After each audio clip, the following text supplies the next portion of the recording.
Está no ar um programa sem preconceitos. Drogas, fique por dentro. Um bate-papo com o Dr. Antônio Neri Filho. Bom dia, metropolitanas e metropolitanos. Aqui estamos nós, mais um domingo pela madrugada. Eu nem vou pedir a Zé para tocar aquele galo que acorda todo mundo. Vai, Zé. Olha ele, porque 8 horas da madrugada de domingo não é fácil, mas nós pouco a pouco temos cada vez mais ouvintes. E como eu prometi no programa passado, nós vamos começar sempre por uma poesia. E eu recebi uma poesia de Flávio Migliano, que me pareceu muito interessante. E eu vou ler essa poesia que não é muito longa. Ele diz o seguinte: carta de despedida ao maior amor da minha vida, eritroxiloncoca, cocaína. I love you, coca, mas não posso mais com você. Mostrou-me o céu, mas levou-me às portas do inferno. Me deu a vida e quase me mostrou a morte. Quantas noites mal dormidas, quantos dias mal vividos, preenchendo o meu vazio, que só aumenta com a sua presença. Eu te amo, eu te odeio. Você causa dor, ódio e rancor. Prazer, não tenho mais com a sua companhia. Você me esquece. Vê se me esquece. Me erra, desaparece. Eu não sou mais seu. Free at last. Free at last. Então essa foi a poesia de Flávio Migliano, com a qual nós começamos o nosso programa. Eu queria fazer também uma ressalva antes de dizer bom dia, Patrícia. Bom dia, Nery. Mas já estou dando ouvintes. bom dia, depois eu faço agora a ressalva. É que nós comemoramos subjetivamente, eu explico. Na nossa alma, nós estamos completando 30 anos de trabalho do CETAD. Começado em 25 de julho de 1985, nós abrimos as portas desse centro, inicialmente no Centro Social Urbano da Caixa d'Água, com apoio da extinta Secretaria do Trabalho e Ação Social e a Secretaria de Saúde, com o patrocínio da UFBA. É evidente que nós mantivemos esse trabalho com a Secretaria de Saúde, nos associamos à Secretaria de Justiça e ao SESI, Serviço Social da Indústria, que é o nosso grande parceiro de sempre. De modo que eu queria deixar registrado aqui a nossa alegria de, há 3 décadas, estarmos atendendo gratuitamente, honestamente, com ética e com competência, sem nenhuma modéstia, aos usuários de álcool e outras drogas e aos seus familiares. Mas isto posto, eu acho que alguns já sabem, talvez pela rede social, nós conseguimos trazer aqui ao estúdio uma pessoa que, no meu entender, é a cara da Bahia, representa a Bahia, né? É só olhar para ele. E eu estou falando, claro, de Jerônimo, que tem o sobrenome Santana, não é? Jerônimo Santana. Então, nós estamos conversando, vamos conversar hoje e dizendo bom dia a Jerônimo, que é este cantor baiano, com cara de baiano, corpo de baiano, alma de baiano e música baiana. Isso. Então, bom dia, Jerônimo. Bom dia, Nery. É um prazer estar aqui no seu programa, na madrugada de domingo. Não é? Né? E, enfim... A noite foi difícil? Não, geralmente você sabe que artista é meio vampiro, né? É, né? E depois que surgiu, né, essa droga de computador e internet, você fica andando pelo mundo sem sair de casa. É verdade, é verdade. Mas o fato de eu vir para esse programa não me impediu que eu varasse a madrugada dizendo, olha, eu vou dormir. Amanhã, nós nós estávamos preocupados quando deu ali 7:55, Renata disse, vou ligar. Aí você disse, estão chegando. Mas, ô Jerônimo, eu queria te perguntar uma coisa, que é uma curiosidade. O mundo dos cantores, o mundo da arte, sobretudo da música, é realmente um mundo onde circula droga com mais facilidade, mais frequência? Na sua experiência de observador desse mundo? Eu vou dizer uma coisa, sabe, a música, muitos artistas, né, às vezes houve contato com drogas. Sim. Eu não vou negar que eu não tive contato, cara, eu nunca usei cocaína, graças a Deus. Nenhuma droga que sempre tive medo de lisérgicos, de ácidos. Sim. Porque isso, eu acho que a gente é do mesmo padrão, de época, Sim, sim. aonde, por exemplo, aqui na Bahia teve uma época que o ácido lisérgico, o LSD, ele era presente na década de 70, Muito mais frequente. frequente e era uma comoção. E eu, como músico, por exemplo, eu sempre fui músico profissional, né, desde cedo, e como eu, na minha família, por parte de mãe, eu tive tanto tio como avô que era ligado ao álcool, Sim. sabe? E eu vi também que o álcool trazia muito transtorno, que eu penso que é uma das drogas mais perigosas do mundo, é o álcool, porque ela é permissível, né? Ela é permissível e, por ser permissível, o álcool transforma a mente das pessoas à medida que a pessoa vai bebendo, né? Vai perdendo a competência de Não é fazer as coisas. Então eu sempre fui um músico que eu rejeitava a bebida, nunca quis beber. E você sabe que o ácido não ajuda coisa nenhuma, porque o Não. ácido não entorpece, mas ele enlouquece completamente. Não é uma droga que facilite a criação. É verdade. Agora o pessoal fala muito da cocaína como um estimulante que permite, digamos, suportar mais tempo, mas o que eu tenho visto Mas é também é que a mentira. cocaína tira uma parte, dá uma parte, mas tira outra. não é? Tira o tesão, aumenta o ego e tira o tesão. Esse é ótimo. É. Aliás, o álcool faz o contrário, você sabia? O álcool aumenta o tesão, mas tira a possibilidade de ter relação sexual. Então é engraçado, não posso nem dizer isso, que as pessoas quando bebem muito e frequentemente, elas aumentam muito o desejo de ter relações sexuais, mas ficam incapazes os homens de ter ereção e as mulheres ficam muito É impossibilitadas. como se fosse um concurso de botar a linha dentro da agulha, né? O cara bebe, vai agora, ele aí. Não vai, né? Não vai, né? Eu gostei dessa metáfora. Agora que caiu a ficha da linha na agulha, fica complicado. Fazer um concurso.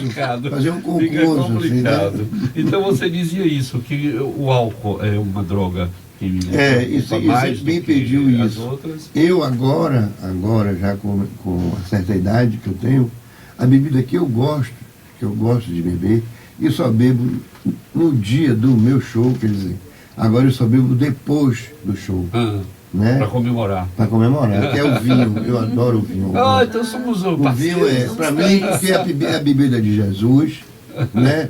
O vinho em vérita também faz você falar a verdade, você fica feliz, rico e poderoso. Agora, claro que não é, eu não bebo vinho para ficar bêbado, eu bebo vinho para ter o prazer de beber o vinho. Mas isso é uma característica de quem bebe vinho. Porque o vinho não é uma bebida alcoólica para se embriagar, salvo em países como a Europa, como a França, em continentes, eu quero dizer, em continentes como a Europa, onde você tem a França, a Alemanha, a Itália, onde a embriaguez pelo vinho é muito frequente, e pela cerveja também. Mas, de um modo geral, as pessoas que não têm problema com o vinho não bebem para se embriagar, bebe pelo prazer de reconhecer o buquê, o que se chama o odor, o gosto, distinguir, como hoje, eu não sei se você já está conseguindo, eu já consigo hoje distinguir as uvas, claro. O que está ali, todo mundo vira sommelier, se é um pouco mais frutado, se é menos frutado, se tem um odor de amoras, e o preço do vinho também, né? E a gente vai, à medida que a gente envelhece também, a gente vai comprando um vinho um pouco mais caro, evidentemente. E já que a gente está falando, né, sobre essas coisas e falando somente sobre o tema que é droga, que é uma droga, eu quando gravei o meu primeiro disco, né, eu percebi que o meu diretor artístico gostava de dar um tequinho, um cheirinho. Ele cheirava, o assessor dele cheirava, menos eu. Eu apenas era um cantor que estava ali. Aí eles me ofereceram e eu, educadamente, disse muito obrigado, mas eu sou bolero. Sou bolero? Bolero é uma gíria que dá àqueles que fumam maconha. Olha, vivendo e aprendendo. Eu já tinha ouvido muitas coisas, mas bolero... Eu sou bolero, porque realmente é uma outra coisa. Né? Naquela minha fase da minha vida, aquilo sempre foi uma coisa interessante para mim e eu sempre, na verdade, ninguém é assim. Cada um de nós temos o nosso próprio laboratório de efeitos especiais. Com certeza. Não é isso? Cada corpo é uma reação. Então eu não quero dizer que tudo seja igual a mim, não, de maneira nenhuma. Absolutamente. Né? Eu tenho uma informação antiga do que é o efeito da droga, o que é a bebida, a pessoa fazer besteira, sabe? A maconha funciona diferentemente para cada um. Totalmente diferente. E eu espero que um dia, esse país se conscientize que talvez isso aí, a legalização da utilização, assim como se utiliza a bebida alcoólica, que eu acho até muito mais perigosa, possa diminuir muito a violência. A violência, droga, sabe? O efeito da polícia sobre a violência, pessoas. A marginalização das pessoas. Entendeu? Porque é a única droga que dá fome que eu conheço, é essa. Sim. Né? E você sabe que por isso é utilizada a maconha com pessoas que têm doenças graves e que precisam ter um pouco mais de fome. É verdade que tem também o efeito de diminuição da imunidade, mas a gente tem visto, sobretudo agora com essas campanhas e o trabalho com a maconha medicinal, né? Eu já, no Brasil mesmo, há um grupo muito forte em São Paulo trabalhando com a maconha na direção da maconha medicinal, é assim que tem sido chamada, né? E tem se visto que ela ajuda em determinadas circunstâncias e que pese, como toda droga, mesmo que seja um medicamento, tem sempre um efeito colateral. Ninguém toma uma aspirina sem saber que muita gente é alérgica, porque a aspirina é capaz de fazer uma gastrite muito grande. Mas é evidente que, como diziam os antigos, tudo depende do modo de uso. Fármaco grego significava remédio e veneno. Era a mesma coisa, dependia do como usa e o quanto usa nas circunstâncias em que usa. Então, nesse sentido, você tem razão de trazer essa diferença. Porque o que eu falo, o que eu quero dizer ao grande público e até as pessoas radicais nisso aí, que eu não estou querendo fazer uma apologia, nem que isso se influencie alguém que nos ouça, mas que é necessário ter uma legalização, porque geralmente o usuário usa esse tipo de produto, ele não sabe a origem, ele não sabe como veio. Compra de bandido. Compra de bandido. Corre risco de morrer. Isso aí, entendeu? Enfim, eu espero, tudo bem, que chegue. Mas nós estamos trabalhando nesse sentido. Eu acho que o Brasil caminha para uma legalização relativamente rápida. Do ponto de vista jurídico, o Supremo Tribunal vai julgar uma ação civil pública no sentido de descriminalizar o uso, quer dizer, não tem mais cadeia, já não tem, mas os juízes aplicam uma pena ao usuário. Então o Supremo vai legislar sobre isso. Agora, eu acho, Jerônimo, que nós estamos num momento difícil, porque o nosso parlamento é muito reacionário. A Câmara de Deputados é muito reacionária, engraçado que funcionando com um núcleo duro, religioso, que está danado. Engraçado. Martinho Lutero, né, ele se tornou protestante. Quando ele saiu, ele fundou uma religião onde era desligada da política e do governo. E hoje, essas religiões de caráter protestante é que justamente querem entrar na política. Rapaz, mas foi uma estratégia, Jerônimo, foi uma estratégia de poder, eu acho. Na medida em que alguns grupos religiosos perceberam que podiam eleger pessoas, fazer um núcleo duro no parlamento e impedir uma série de coisas. Agora, o grande problema, não se discute no parlamento brasileiro a questão da sexualidade, eu não digo nem da homossexualidade, não se discute a questão da droga, quer dizer, maconha, cocaína, tudo isso é uma espécie de demônio e nós estamos vendo o Brasil parando do ponto de vista legislativo com relação aos avanços que o mundo inteiro tem feito, e isso tem me preocupado. Mas como o parlamento, segundo nos consta, representa o povo brasileiro, eu tenho que reconhecer que o povo brasileiro está parando. Estamos ficando reacionários. Já que a gente está falando um pouco de política, como é que você vê o posicionamento político dos músicos baianos? Olha, são muito poucos os músicos baianos que têm consciência política. Eu desconheço. Alguns que eu conheço que são da minha geração, não estão nem na atividade profissional, mas continua. Eu venho de uma geração onde a gente se comunicava pela poesia através de códigos, né? Onde tinha os grandes poetas, como até hoje os tem, como o Chico Buarque, o Gil, o Caetano, né? O Ivan Lins, Sim. sabe? E que tinham nos seus poemas, Sim. entre um verso e outro, tinha uma forma filosófica de como eles estavam pensando e falando. Hoje é tudo muito, além de ser simplório, atenuante, aonde o compositor que não teve a oportunidade de ter ouvido alguns compositores da música popular brasileira, eu quero dizer que eles são assim por causa da origem, do gueto, de onde eles moram. Porque do gueto já surgiram grandes poetas, Sim. com toda a violência e com toda a coisa.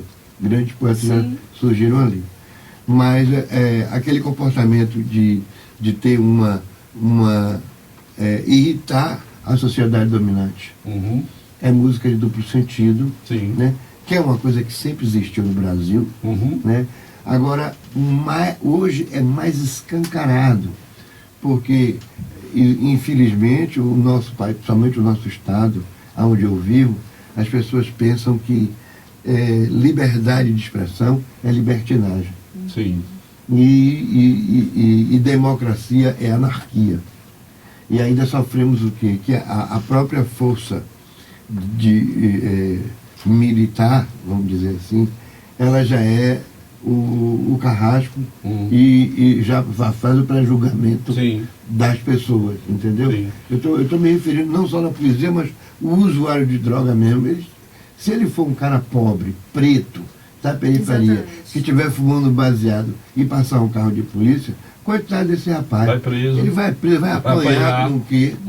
Entendeu? A minha pergunta para você vem em dois sentidos. Primeiro, que a gente vem trabalhando com essa população que você está falando, os moradores de rua, com essa característica, e a gente vê cotidianamente quantos abusos e violências eles estão submetidos.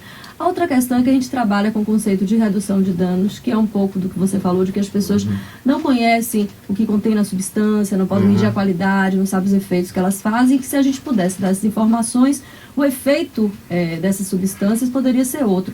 E aí, pensando no carnaval, muitas vezes a gente viajava assim, poxa, se os cantores baianos pudessem fazer redução de danos lá de cima do trio, orientando as pessoas, né, a beberem água, a consumirem frutas e como elas devem se alimentar, isso teria um efeito talvez muito grande. Colocar isso no programa, dizendo de tempos em tempos, dizer, galera, tem que parar um pouco, beber água, tem de comer alguma coisa. Eu vou lhe lembrar uma coisa assim, por exemplo, existem certos jargões da música baiana. Eu falo do entretenimento baiano. Um desses jargões é mãos para cima, batendo palma. Então, a origem disso aí vem da grande artista Baby Consuelo, dos Novos Baianos. Porque naquela época do carnaval, que a gente sabe, né, o trio elétrico, então na hora que tocavam o frevo, todo mundo dançava de forma tão agressiva. Isso, com os braços batindo no braço, isso. Tanto é que a música de Caetano faz, mete o cotovelo, vai abrir. Não é isso? Então, não é o momento que Baby fazia assim, leva, mão para cima, é para todo mundo pular e bater pau, porque vocês com a mão para cima. Ninguém agride ninguém, bate ninguém com o Interessante. cotovelo. Interessante, eu não tinha pensado nisso. Sabe como é que é? Isso é redução de danos. Redução de danos. Reduz danos, exatamente. Sabe, uma das coisas, por exemplo, trio elétrico do Dormar, Novos Baianos e alguns como eu, se a gente estiver tocando no trio elétrico, a gente vê um ato de violência, a gente para. Isso. Porque o profissional que está trabalhando na ordem, como o militar, no momento que ele está pegando um meliante ou alguma pessoa que agrediu a outra, ele está ouvindo aquele som ensurdecedor, ele enlouquece também, ele entra no clima da violência, porque ele está punindo, né? Então isso deveria ser também. Muitas vezes eu vejo grandes artistas baianos fazendo a propaganda no carnaval vestido de militar, de PM, né? e são os caras que mais fazem show, assim, que arrancam multidão, né? Eu já vi gente que toca e está vendo a violência no lado do trio, ele sair do lado que está rolando a confusão, continuar tocando e ir para o outro lado, para ele não ver. Quer dizer, ele não quer, porque qualquer um fica constrangido. Eu acho que é isso que a Patrícia está chamando desse papel político dos nossos grandes, que nós temos talvez as maiores expressões da música popular brasileira, evidentemente hoje nasceram na Bahia e estão na Bahia, né? É verdade. Gal, Bethânia, Caetano, Gil, para citar os mais, Ivete Sangalo e a nossa embaixadora Daniela Mercury, você, enfim, Carlinhos Brown, que nós temos uma Bahia, eu diria sem sombra de dúvida, por isso nós estamos pleiteando ser reconhecido pela ONU e pela Unesco como uma cidade musical. Salvador será candidata a ser uma cidade musical. Nós temos esse direito, essa representação. Agora, eu sinto falta, por exemplo, de que essas pessoas, além do papel que elas assumem politicamente, porque um Gil, queira ou não queira, cada palavra dele tem um efeito político importantíssimo. Caetano respira, o Brasil inteiro considera isso como um fenômeno importante e lê o que ele quer dizer com o seu suspiro, por exemplo, para usar essa metáfora.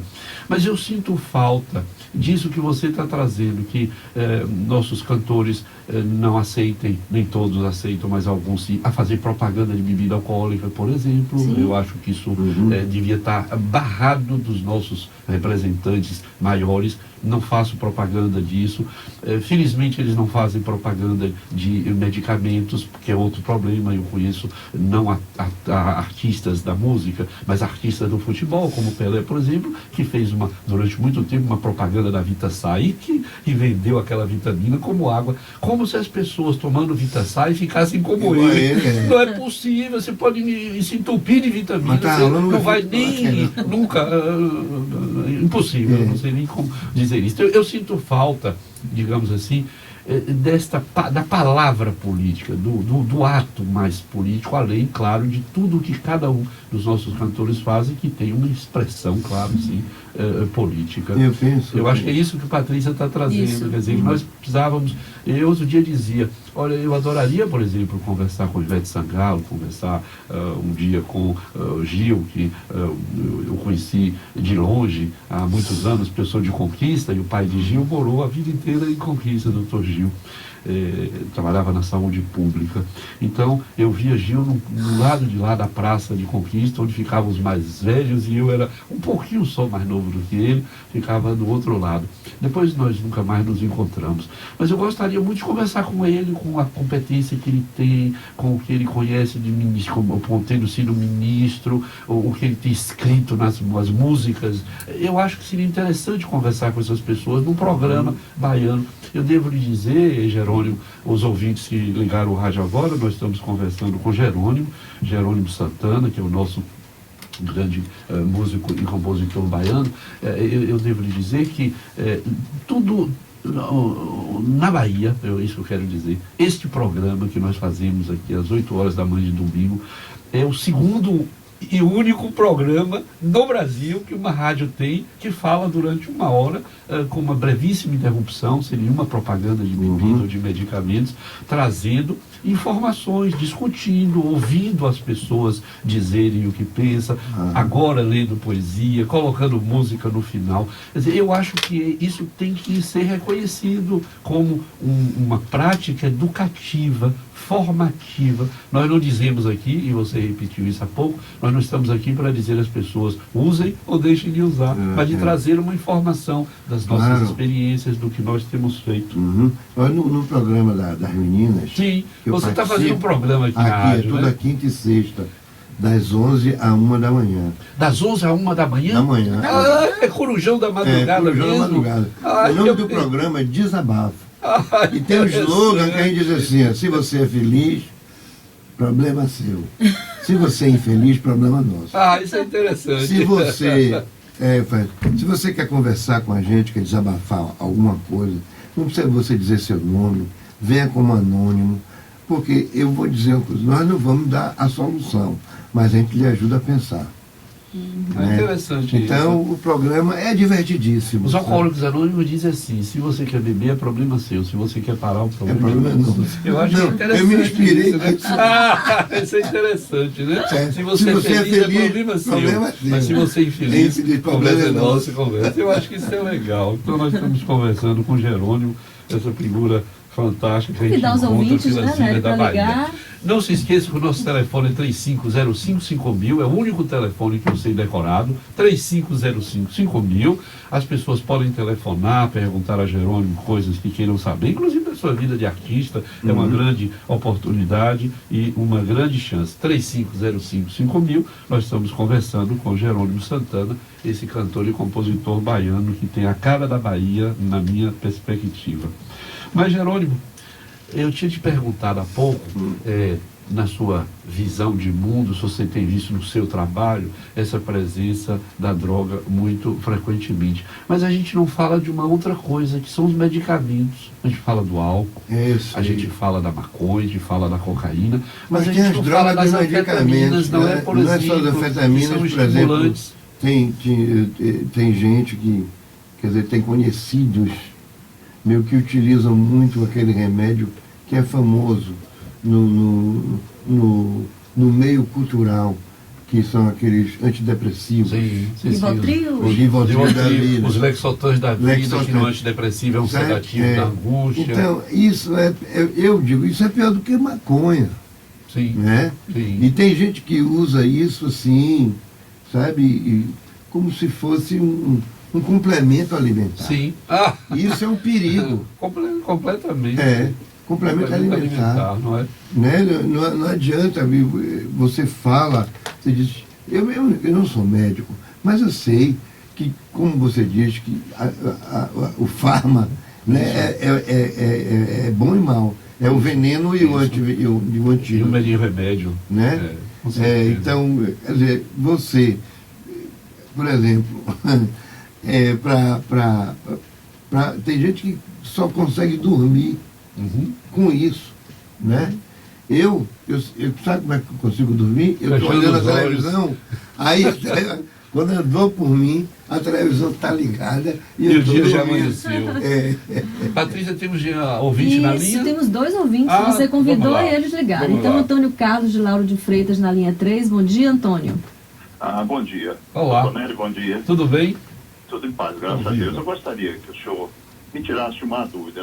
Esse projeto seu de descomputação da droga, eu estava pensando que, se por um lado o senhor, o Estado, sei lá, as autoridades vão obter um melhor controle sobre o uso da droga, eu fico pensando se vai deixar de existir o mercado negro, essa gente nociva que o senhor fala, que trabalha com droga, se não vai vender uma droga mais barata, se vai oferecer ainda um produto misturado. No Brasil, o senhor sabe como é. Eu sei. Não é essa bagunça Eu que sei, é. eu Né? sei. Então, o senhor acha que, de repente, vai desaparecer esse mercado negro, vamos dizer assim? O Antônio Carlos, eu acho que a legalização inicia um processo de controle pelo Estado, mas que vai acabar com a safadeza humana de jeito nenhum. Eu li recentemente uma coisa que eu achei interessante. Uma pessoa disse assim: nós não precisamos inventar fantasmas no outro lado, nada que seja assim fora da coisa humana, porque os humanos são capazes de fazer coisas que até Deus duvida. Então, os humanos vão sempre fazer besteira, vão sempre, como eu gosto de dizer, data vênia, fazer merda, vão fazer merda. A legalização vai acabar com essa coisa absurda que é o não controle, de modo algum, da venda e da produção de maconha, cocaína, crack e outras substâncias. Você me pergunta se isso vai acabar com um mercado negro, mesmo que haja um controle pelo Estado? Provavelmente não. Vai ter sempre alguém, como há hoje, trazendo cigarro do Paraguai, ou traficando o próprio cigarro nós humanos fazemos sempre essas coisas, mas com certeza a legalização vai abrir uma larga porta para que o Estado possa controlar isso que hoje, na minha perspectiva, é absolutamente incontrolado, é descontrolado a nível de nós não sabermos quanto se produz, quanto se vende, quem consome, quanto se consome. Nada disso é possível por causa da ilegalidade que encobre todo esse fenômeno. Que marginaliza as pessoas, com né? certeza, Eu com acho que isso certeza. é um efeito então, assim... não resolve tudo, mas abrirá uma porta para que nós possamos modificar esse panorama de hoje, que é o panorama do sem controle absoluto. Então essa é a minha posição, mas que vai resolver não. O que você acha, Jerônimo? Não, você falou tudo isso que nós pensamos. E tem um outro problema. O problema econômico disso aí é o seguinte. Não se paga imposto hoje? E também a maconha é também uma planta que dá em qualquer quintal. Sim. Sabe? Qualquer um pode ter seu pezinho em casa. Sim. Entendeu? Então isso, para quem quer fazer industrializar, talvez não seja um grande negócio. Sim. Aí eles investem nessa caça, Sim. esse tipo de droga. É o seguinte, o medo que hoje que eu tenho é da pior droga, que eu fico assustado. Chama-se crack. Essa droga, meu Deus do céu, ela é o veneno, como se fosse assim, o castigo que Deus mandou para a humanidade. Você acha? Né? Eu acho que temos um outro ouvinte na linha, a gente pode retomar esse ponto. Vamos ouvir Mas, o nosso... Jorge de São Rafael na linha 2, bom dia, Jorge. Bom dia. Eu gostaria de fazer uma pergunta para o doutor. Sobre a maconha, com uso excessivo, prolongado dela, os efeitos nocivos e se ela pode causar doença, por exemplo? Doença e falta de ereção. Veja só, tudo em excesso, dizia minha avó, sobra. Se você beber água demais, há uma doença chamada hiperidrose. Você morre por hidratação, nós sabemos disso. Se você comer demais, morre. Se você usar um medicamento em excesso, morre. Se você beber em excesso, tem parada cardiorrespiratória. Se fumar maconha em excesso, vai ter um relaxamento muscular muito grande, porque a maconha é um relaxante muscular, é um relaxante psíquico. Mas a sua pergunta foi, o uso permanente, constante, e eu diria, num certo sentido, excessivo da maconha causa o quê? Vou lhe dizer o que pode acontecer ao longo de 5, 10, 15 anos de uso regular em quantidade excessiva. Não estou falando de quem usa um baseado no final de semana durante anos. Isso é uma coisa. Mas quem usa 2, 3 baseados todos os dias, durante 5 dias da semana, ao longo de 5 anos, 6 anos, 10 anos, vai tendo progressiva perda de memória, perda da motivação para as coisas da vida. Quer dizer, você vai ficando desanimado, acha que nada mais vale a pena, que não é legal, e vai perdendo então a força de viver. Você vai tendo uma diminuição do hormônio chamado testosterona, que é um hormônio masculino, mas que as mulheres também têm em pequena quantidade, e que é um hormônio importante para o desenvolvimento da massa muscular. No homem engrossa a voz, faz com que nós sejamos mais agressivos, inclusive, do que as mulheres. Mas, por último, você me perguntou se isso tem problema de ereção. Sim, pela diminuição da testosterona, mas, sobretudo, porque a maconha é um grande relaxante muscular. O pênis é um músculo que se enche de sangue. Esse relaxamento excessivo muscular vai também implicar um relaxamento da musculatura peniana e você vai ter dificuldade. Mas o mais importante, no meu entender, não é esse relaxamento, vai ser a perda da vontade de transar, porque você vai perder a vontade de viver, a vontade de cuidar das coisas. Agora eu vou repetir, isso é para quem faz o uso regular excessivo. Mas isso vale para quem come sal em excesso, para quem come açúcar em excesso. Eu não estou falando aqui da maconha, mas do uso excessivo, do uso durante 3, 4 vezes, como eu já tenho visto pessoas, durante a semana, 4, 5 dias. Então essas pessoas fazem uma relação especial com a maconha, com os efeitos que o produto é capaz de fazer. Mas nós estávamos um pouquinho antes dessa pergunta, Jerônimo tocava na história do crack. Nós vamos fazer um breve intervalo, o Zé já está ali desesperado, e em seguida nós retomamos por essa via da maconha, que eu vou discutir com você qual é o lugar dessa droga, qual é a importância, o que ela tem feito conosco. Nós estamos conversando com Jerônimo Santana, cantor e compositor baiano, no nosso programa Drogas Fique por Dentro. Voltamos juntos. Você está ouvindo Pode o ser outro programa desse. Sem Preconceitos. Drogas, fique por dentro com o Dr. Antônio Neri Filho. São 8h40, estamos de volta com o nosso programa. No intervalo aqui nós conversávamos larga e fortemente com Jerônimo, desculpe, sobre esta história do crack, e que é uma droga grave, é gravíssima. Eu considero a droga, do ponto de vista químico, a mais grave que nós temos, mas houve todo um movimento midiático, Patrícia falava aqui para você, uma demonização do crack e, consequentemente, uma demonização dos usuários relacionados ao crack, que é uma droga, nós sabemos, de determinada cultura. Eu quero dizer isso, quem usa crack não é qualquer um. Você disse o seu slogan há pouco: se você é feliz, é problema seu, se você é infeliz, o problema é nosso. Eu diria uma coisa que não é parecida, mas vai nessa mesma direção, é que não usa crack quem quer, usa crack quem precisa. Quer dizer, o crack é uma droga de final de carreira de quem está completamente fora, de quem está completamente desinserido, quem está, digamos assim, sem nenhum recurso, pessoas completamente desempoderadas, que não têm a menor possibilidade de reagir a qualquer agressão social, física, seja qual for. Nesse sentido, inclusive, Patrícia tem trazido sempre aqui, não sei se você já ouviu falar, no ponto de cidadania. São 2 em Salvador, um na Praça das Mãos, outro no Pela Porco, que são 2 containers bancados pela Secretaria de Justiça, que são portas abertas para pessoas que estão completamente destituídas de qualquer possibilidade. Não tem possibilidade de saúde, não tem possibilidade de educação, não tem possibilidade de trabalho.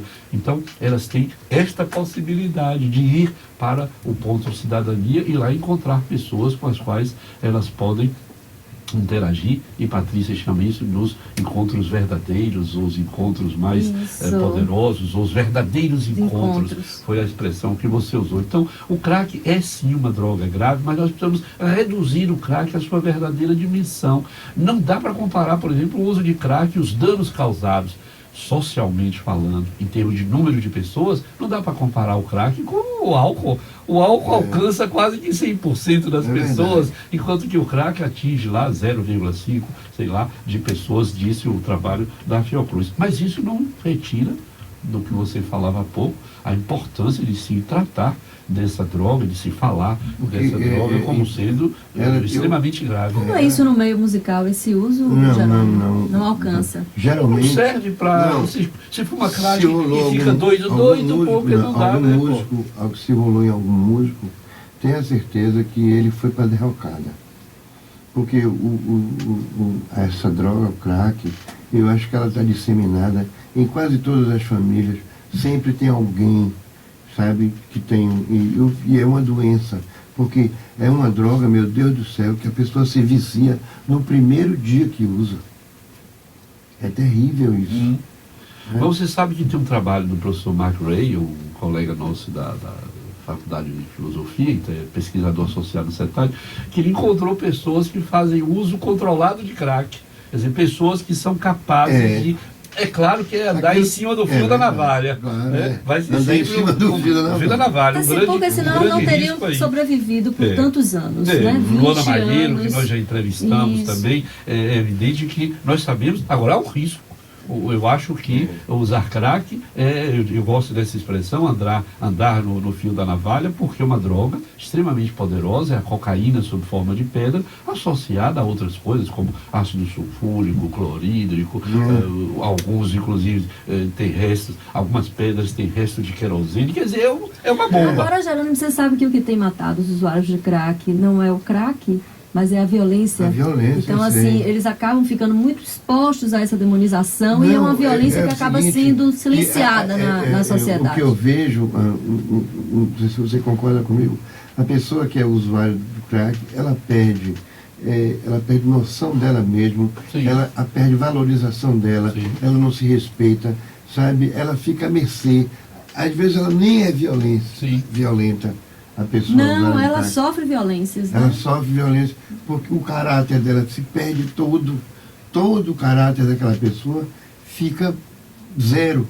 Agora, você sabe uma coisa que eu vou dizer a você, certamente vai lhe surpreender, porque isso surpreende a Bahia inteira, quando nós falamos aqui nisso, Patrícia e eu, é que quase que 100% dessas pessoas que nós encontramos usando crack, usando cocaína, usando maconha desbragadamente, ou bebendo, qualquer uma dessas pessoas submetidas a um uso excessivo de uma droga, não é a droga que levou as pessoas a este lugar.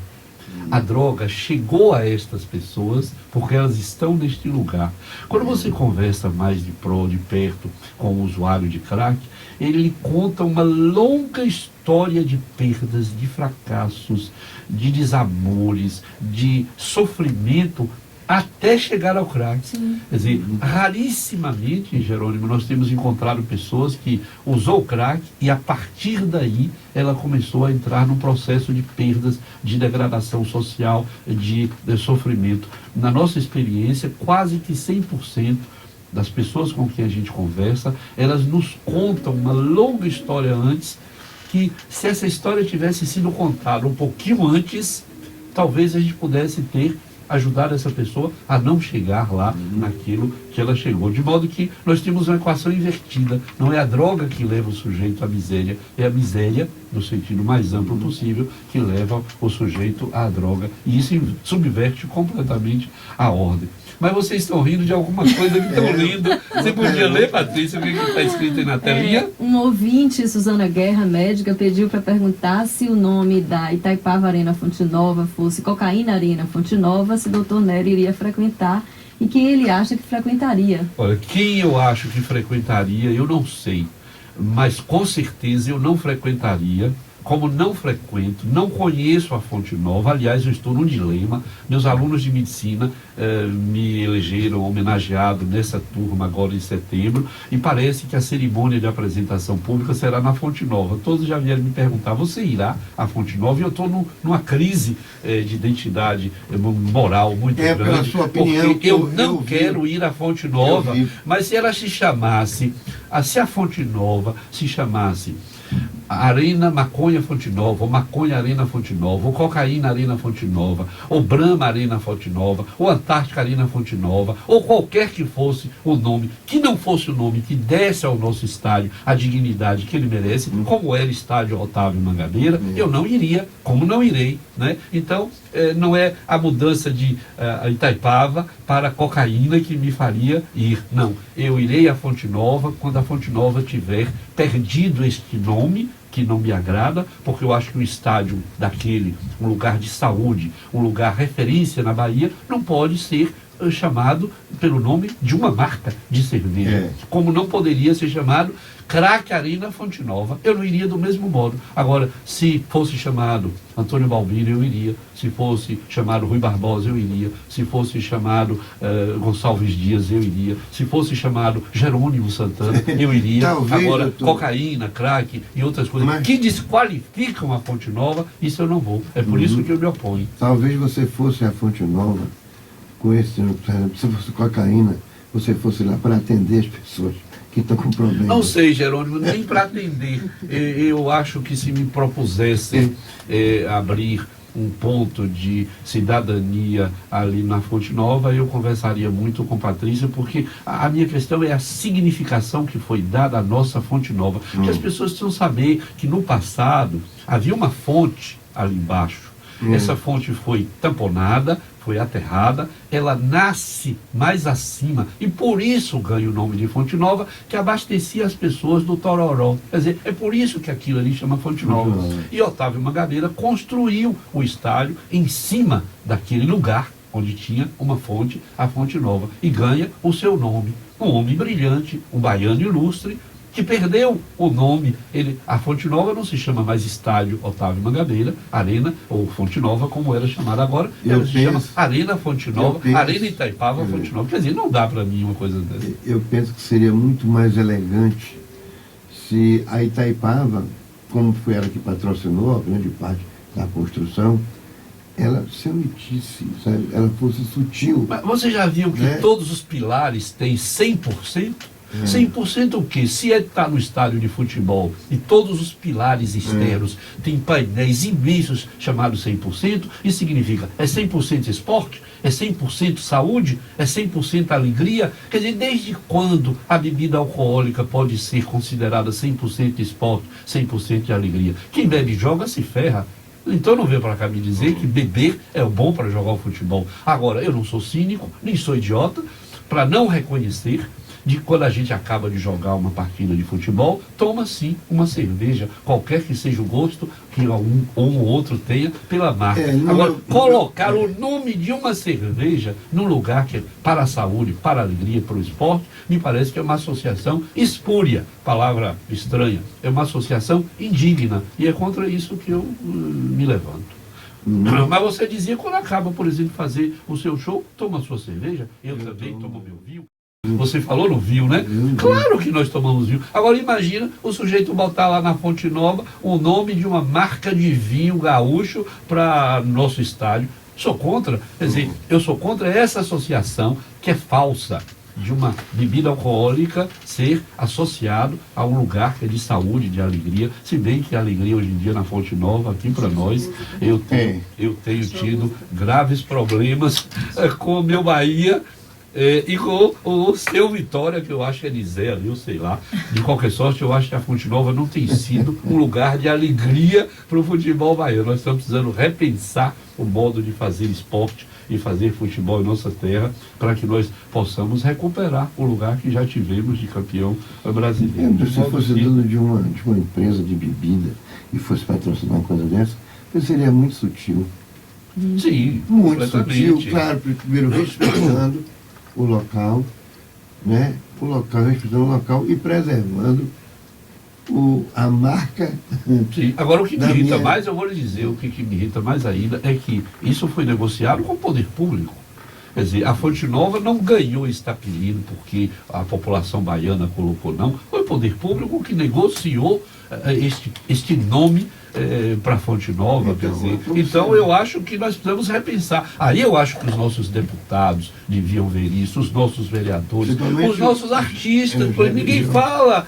Aí eu gostaria imensamente de que todos os artistas na Bahia fizessem cada show, dissessem, olha, a Fonte Nova tem que se chamar, além da Fonte Nova, voltar o nome de Otávio Mangabeira ou não, ou colocar um outro, isso era um outro problema. Mas eu não vejo isso. Eu conheço 2 ou 3 pessoas que dizem, mas Nery, você é ridículo.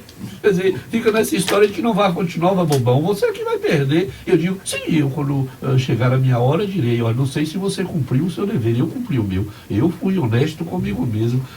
Se todos forem honestos consigo mesmo, seremos todos honestos e nós teremos, então, possibilidade de fazer frente a uma coisa dessa natureza, de modo que eu acho que nós precisávamos que os nossos vereadores falassem disso. Sim. E que os nossos deputados... Mas, Nery, faltam 5 minutos para acabar e eu queria aproveitar a presença de Jerônimo para ver se a gente pode organizar, quando chegarmos perto do Carnaval, uma reunião com os cantores para a gente tentar fazer um trabalho de prevenção, de redução de danos nesse Carnaval. Eu penso que sim.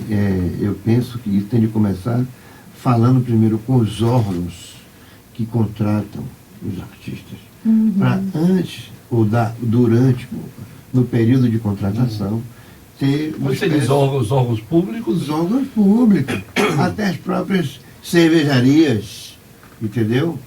Cervejaria, através do órgão público, porque tudo só pode funcionar tendo a permissão do governo, sabe? O trio elétrico, o artista... Todo mundo só sai para tocar na rua com permissão do Estado, com permissão do município. Ninguém sai assim à toa como o Carnaval era antigamente. Sim. Entendeu? Porque hoje existem coisas pragmáticas que são de interesse do Estado para que aquilo aconteça. Então, eu penso que o começo deveria ser seduzir os órgãos públicos para que os órgãos públicos tomassem consciência daquilo que eles estão promovendo, que é como você diz, é a farma, é os 2 gumes do remédio, o veneno e a cura. Entendeu? Para ter um ponto de equilíbrio onde os vetores, que são os artistas, fizessem esse tipo de trabalho e campanha. não só no trio elétrico, mas como em outdoor, em anúncios de carnaval, sabe? Que eu penso que isso pode influenciar muito, né? Eu acho que à medida que o carnaval se aproximar, Patrícia, nós vamos falar cada vez mais disso aqui. Sim. Ver quem a gente pode trazer aqui para conversar nesse sentido. Eu não queremos nada demais que o cantor, durante um determinado show ou durante a passagem pela avenida, ele possa dizer às pessoas: olha, se você beber, não dirija. Só isso, Jerônimo. Se cada um dissesse isso, se você beber, não dirija. Tá na hora de beber você água. Não pode imaginar. Então, Você galera, não tá bebendo. beber água. Quer dizer, Não fizeram tanto trabalho como até hoje. A gente, até no programa das meninas, Desabafo, olha, por favor, usem camisinha. Sim, pois sabe? é. É a mesma coisa Com da certeza, bebida. Isso. Com certeza. Eu acho que é fundamental. Mas você escolheu a música? Eu penso que sim, ele descobriu Acharam lá, a música aí para nós? Nosso tempo, como está hoje, Zé? Ela já está estourado, né? Fazendo sinal. Para você ver que o tempo Mas é eu curto. acho que nós fizemos um programa original. Eu acho que foi um prazer para mim. Nós temos nos visto aqui e ali pela Bahia, no Salgão, verdade. rapidamente. Mas é a Não, primeira Nery, vez. eu conheço você desde as grandes campanhas políticas até, e estudantis. É verdade, eu me envolvi um pouco. Você- Mas eu sempre fui assim, meio de trabalhar na retaguarda, né? Eu nunca fui muito de Sempre. me candidatar à presidência Não, de Grima. você sempre foi backstage, você trabalha boa. pelo bastidor. É isso aí. Então eu acho que foi um programa original, do prazer de ter conversado com o Jerônimo, que é uma figura emblemática na Bahia. E eu espero que você possa guardar na sua memória a lembrança dessa conversa. Claro, e na chame medida das novamente suas que possibilidades. Chame você- vários artistas para Pois fazer é. uma sabatina Isso, de artista, embora aumentar mais também o programa, porque está curto. Eu acho que uma hora, eu acho que dá. E o que eu gostaria de lhe pedir é que você guardasse aí no seu coração e na sua memória essa conversa, e que cada vez que você tivesse a possibilidade de nos ajudar a divulgar, fazer contatos, articular, você, com a sua força e a sua influência no meio artístico, pudesse nos ajudar nesse trabalho que Pode eu sei contar que é um comigo. trabalho. Você dizia que o seu trabalho é de formiga, o nosso é de Dom Quixote. Eu acho que nós somos um pouco assim, cavaleiros andantes, É isso lutando aí. contra Os moinhos de moinhos de vento. vento. Então, mas nós continuaremos É isso aí. a lutar, mesmo que sejam moinhos não tão de vento assim, mas nós vamos continuar aqui no nosso canto, enquanto a metrópole nos mantiver, nos permitir nesse domingo de madrugada dizer essas coisas, trazer amigos e conversar, nós faremos. Então eu queria lhe agradecer sinceramente Obrigado, você Nery. ter nos Obrigado. oferecido esse tempo, agradecer a Patrícia e perguntar qual é a música, já me despedindo dos baianos, dizendo que eu desejo a todos, e Patrícia certamente me acompanha, um domingo de paz e de tranquilidade, e nós nos veremos no sentido de que nos ouviremos no próximo domingo, sempre às 8 horas da manhã. Um grande abraço, ouçamos a música escolhida por Jerônimo. Qual foi? Acho que a Ante Bahia é ela. Vamos lá. Aperte aí. Em Bahia, você pra mim.